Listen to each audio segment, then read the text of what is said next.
Next topic of second unit is constraints or problems in agricultural development. Constraints or problems in agricultural development.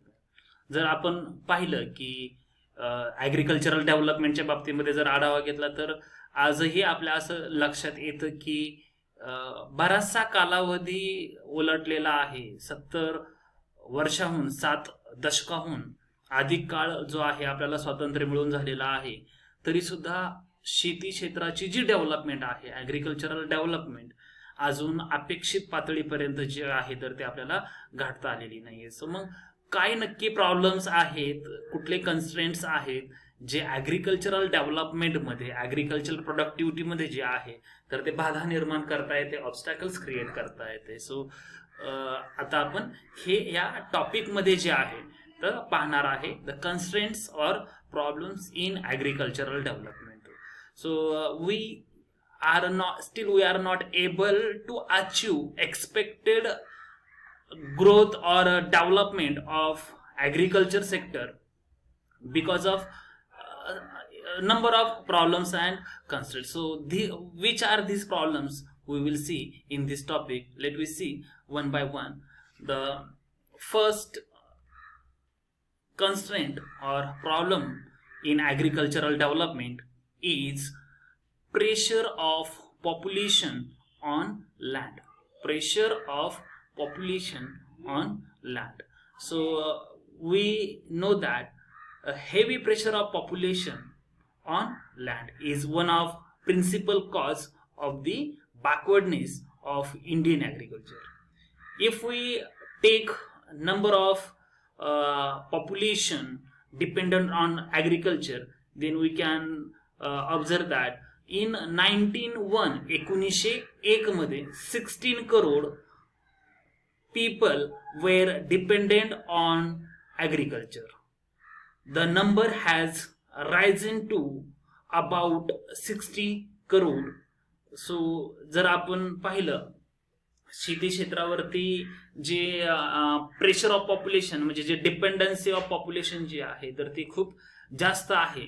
आणि जर पूर्वीच्या काळासोबत comparison करायचं झालं तर असं लक्षात येतं की 1901 मध्ये फक्त 16 करोड म्हणजे 16 कोटी जे लोक आहेत तर ते ॲग्रिकल्चर वरती डिपेंडंट होते, जे आता जवळपास 60 करोडच्या घरामध्ये आहेत.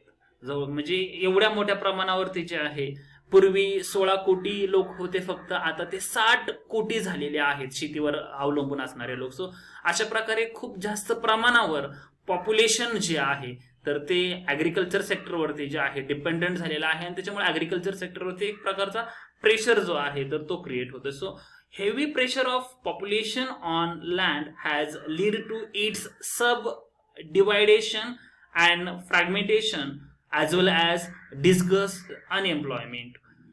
शेती क्षेत्रावरती प्रेशर वाढल्यामुळं काय समस्या निर्माण होतीये तर प्रॉब्लेम असा होतोय की सब डिवायडेशन वाढतंय.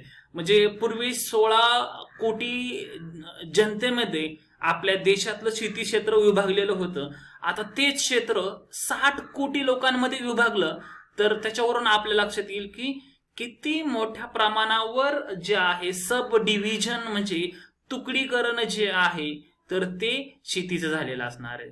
सो मग सब डिव्हिजन जे आहे, डिवायडेशन जर झालं तर ॲग्रिकल्चरची प्रोडक्टिव्हिटी जी आहे तर ते आपल्याला लो झालेली आपल्याला पाहायला मिळते. सोबत सब डिव्हिजन सोबत ते फ्रॅगमेंटेशन म्हणजे जे आहे विखुरलेली आहे शेती. म्हणजे बऱ्याच वेळा असं पाहायला मिळतं की एक शेतीचं क्षेत्र गावाच्या ह्या टोकाला आहे तर दुसरं शेतीचं क्षेत्र जे आहे दुसऱ्या टोकाला आहे.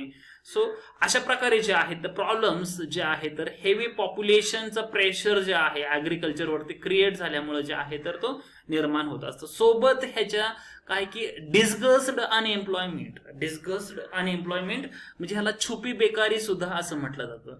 तर म्हणजे डिस्गस्ड अनएम्प्लॉयमेंट म्हणजे काय की ज्या लोकांची मार्जिनल प्रोडक्टिव्हिटी 0 असते, म्हणजे आवश्यकतापेक्षाही जास्त लोक त्या शेतीमध्ये जर कामासाठी गुंतलेले असतील तर तिथं ते लोक डिस्गस्ड अनएम्प्लॉईड आहेत, छुपे बेकार आहेत असं आपल्याला म्हणता येतं. म्हणजे समजा असं आपण एक्झाम्पल जर द्यायचं झालं तर असं म्हणू शकतो की समजा 1 हेक्टर शेती आहे एखाद्या कुटुंबाकडं आणि त्यांच्या कुटुंबामध्ये 4 लोक आहेत, 4 मेंबर आहेत.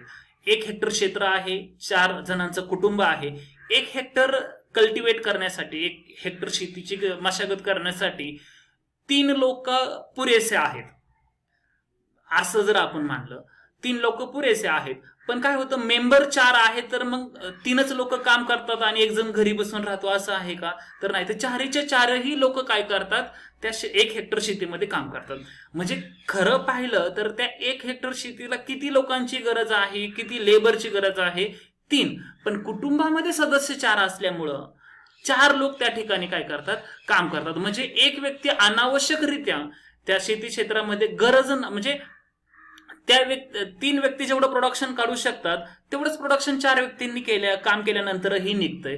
म्हणजे अशा प्रकारे त्याची प्रोडक्टिव्हिटी जी आहे असं काहीच भर जे आहे ते पडत नाही. पण अनएम्प्लॉईड राहता येत नाही म्हणून काही ना काही काम करायचं म्हणून त्या ठिकाणी जे आहे लोक म्हणजे सगळे सदस्य जे आहेत तर ते शेतीत काम करतात.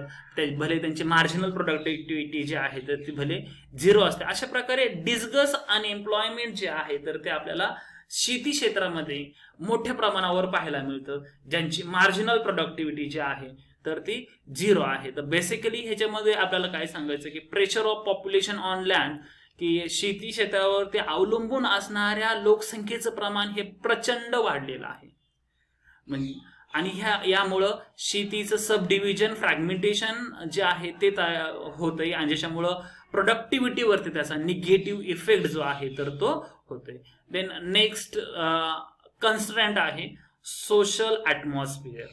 नेक्स्ट रिझन जे आहे ज्याच्यामुळे ॲग्रिकल्चरल प्रोडक्टिव्हिटी जी आहे तर ती कमी राहते. The second one is social atmosphere. So social atmosphere is not healthy in India to agricultural growth. Indian farmer is illiterate and they are fail to be aware about latest techniques of production. So social environment in rural area is not a conducive or healthy to make a rapid development in agriculture sector. So जर आपण पाहिलं की ग्रामीण भागामध्ये जे आहे शेती जे ग्रामीण भागातील जी समाज व्यवस्था जी आहे, समाज जो आहे पूर्णपणे शेती क्षेत्रावर आधारित आहे. पण या समाजाची जी आहे ग्रामीण भागामध्ये ती डेव्हलपमेंट जी आहे, सोशल डेव्हलपमेंट जी आहे तर ती पुरेशा प्रमाणामध्ये झालेली नाही. त्याच्यामुळे एकंदरीत ग्रामीण भागामध्ये शेतीसाठी पोषक वातावरण जे आहे, सामाजिकरित्या जे पोषक वातावरण जे आवश्यक असतं तर ते निर्माण झालेलं नाहीये. तर मग आजही आपल्याला समाजामध्ये मोठ्या प्रमाणावर जे आहे निरक्षरता जी आहे, इलिटरेसी जी आहे तर ती पाहायला मिळते. फार्मर्समध्ये ते प्रमाण जास्त आहे अजून. तर मग त्याच्यामुळं काय होतं की अशिक्षितपणामुळं ज्या लेटेस्ट टेक्निक्स ज्या प्रोडक्शनच्या आहेत तर त्याबद्दल हे इलिटरेट फार्मर्स जे आहेत तर ते अनअवेअर असतात. त्याच्याबद्दल त्यांना अवेअरनेस जो आहे तर तो नसतो. मग सोबतच ते सुपरटिशियस मीन्स त्यांच्यावरती जे आहे पारंपरिक रूढीचा वगैरे जो आहे फार मोठा पगडा असतो.